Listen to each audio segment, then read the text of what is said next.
धोडाप किला track आपको महाराष्ट्र के दूसरे सबसे ऊंचे किले तक ले जाता है। बहुत से लोगों को नहीं पता कि यह किला शानदार ट्रैकिंग अनुभव प्रदान करता है। कई आश्चर्यों से भरा धोप किला ट्रैक में विविधता है जो इसे महाराष्ट्र में करने के लिए सबसे अच्छे ट्रैक में से एक बनाती है। यह एक आनंद और ट्रैकिंग करने वालों के लिए स्वर्ग है। धोडाप किला ट्रैक उन लोगों के लिए एक खुशी और उपहार है जो अन्वेषण करना पसंद करते हैं और आपको रोमांच की सही खुराक मिलती है।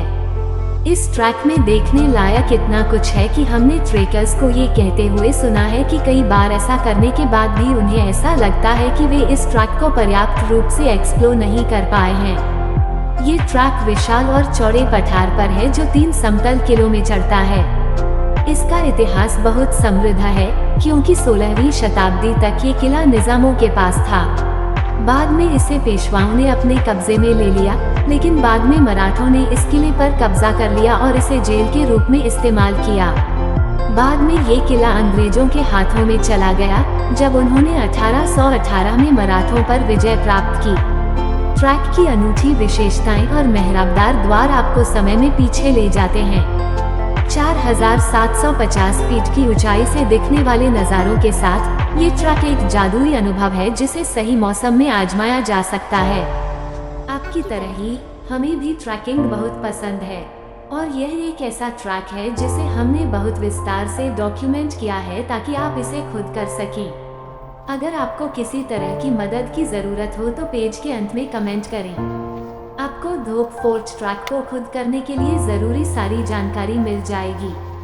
भौगोलिक दृष्टि से बहुत ही विशिष्ट आकार वाला यह मंदिर देखने में ऐसा लगता है जैसे चट्टान का एक टुकड़ा काटकर बनाया गया हो।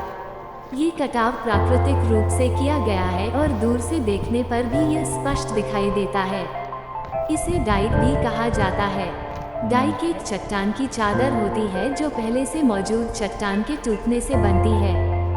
धोडाप से नज़ारे शानदार हैं। दूसरा सबसे ऊंचा किला होने के कारण आप पूरे क्षेत्र का विहंगम दृश्य देख सकते हैं।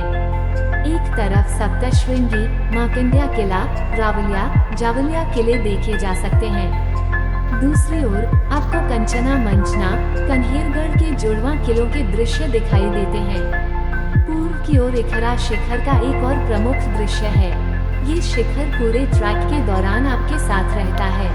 धोडाप किला ट्रैक पठार के 3 स्तरों पर छिपे इतिहास और रत्नों से भरा हुआ है।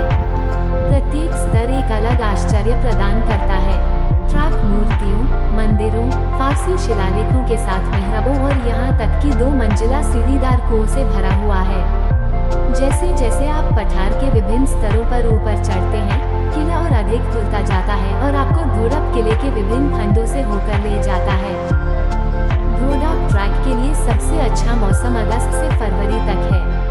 अगस्त सितंबर के मानसून के मौसम में रास्ते पर खिले फूल और हरियाली देखने लायक होती है। मानसून के मौसम की पहली बारिश के बाद इन 2 महीनों में फूलों की कालीन देखने के लिए जाएं।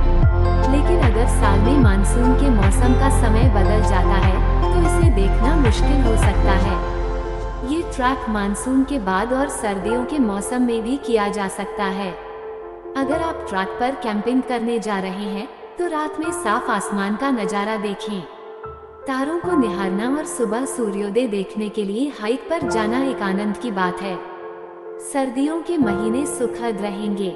किले से ट्रैक की शुरुआत साफ और स्पष्ट दृश्यों के साथ होती है।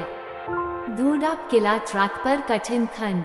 अगर आप हट्टी या कन्हेरवाड़ी मार्ग से आ रहे हैं तो धोडाप फोर्ट ट्रैक मध्यम कठिनाई वाला है। अगर आपकी फिटनेस अच्छी है तो पहली बार ट्रैक करने वाले भी जा सकते हैं। अन्य पठारों से आने वाले अन्य 2 मार्ग अधिक लंबे हैं तथा इनके लिए तकनीकी ज्ञान तथा भू कौशल की अच्छी जानकारी की आवश्यकता होती है। हट्टी मार्ग पर शिखर तक की आखिरी चढ़ाई को छोड़कर कोई भी खंड ऐसा नहीं है जिसे कठिन माना जा सके। शिखर तक चढ़ने के लिए आपको रस्सियों और चढ़ाई के उपकरणों की आवश्यकता होती है। मानसून में ट्रैकिंग करते समय सावधान रहें। रास्ता फिसलन भरा हो सकता है, इसलिए लोहे की सीढ़ी चढ़ते समय और तीसरे पठार पर आखिरी हिस्से में जाते समय सावधान रहें।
है।